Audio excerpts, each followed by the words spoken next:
Dad has collapsed at the hotel and is not responding to the paramedics. That phone call started my final spiral down into addiction. The first phone call was to my best friend.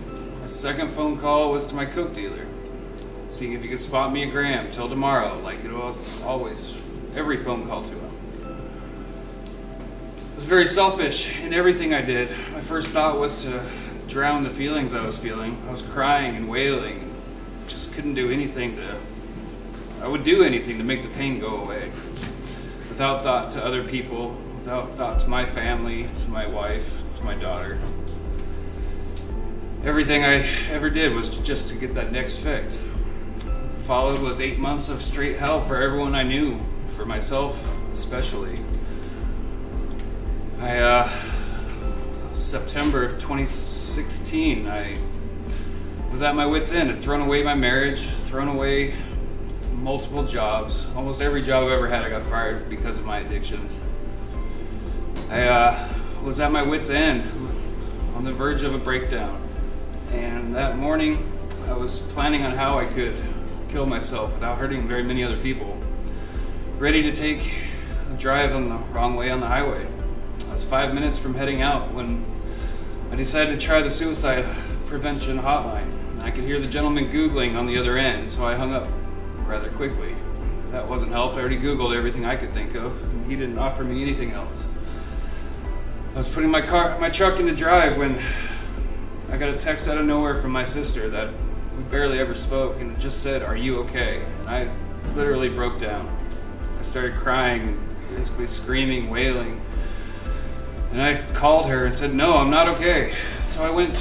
She helped me out and got me over to Providence. I spent a week at Providence Mental Health Unit where I was introduced to the big book of Alcoholics Anonymous, which I didn't know at that time, but that was going to save my life.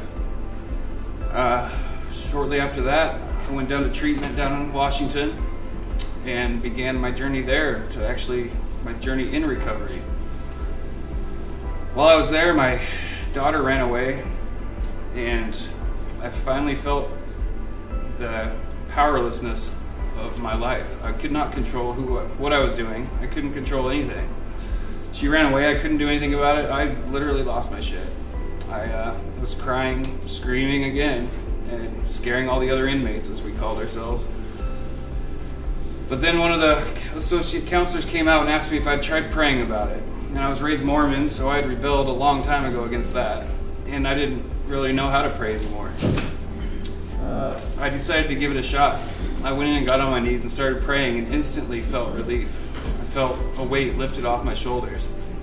Immediately after that, they offered a meditation session, and I went into there, and even more so, that was a miracle to me that something just in my own brain could actually help me out without having to drown in it or covered up with drugs.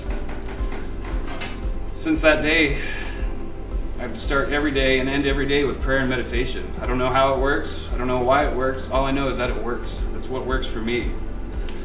I've celebrated 2 years last week, and that's something I never thought I would have made.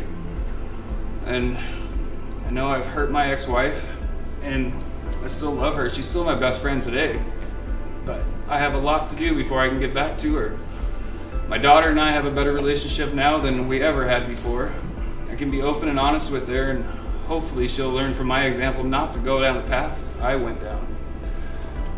Everything's not all roses. There's still hard days. My brain's still stupid, but I'm getting a lot better at it. I have hope. I never had hope before. I would do anything I could just to make people hear what I thought they wanted to hear. But it was just a show for myself. I'm sure nobody ever bought it.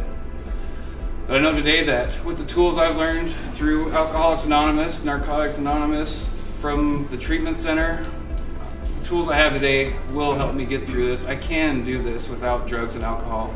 I've been doing it without drugs and alcohol. All it took was asking for help. Help, it's hard to do, but that's what worked for me. So if you are struggling, I hope you find the help that you need, and that just know that you can do this. If I can do this, I know you can. So thank you very much.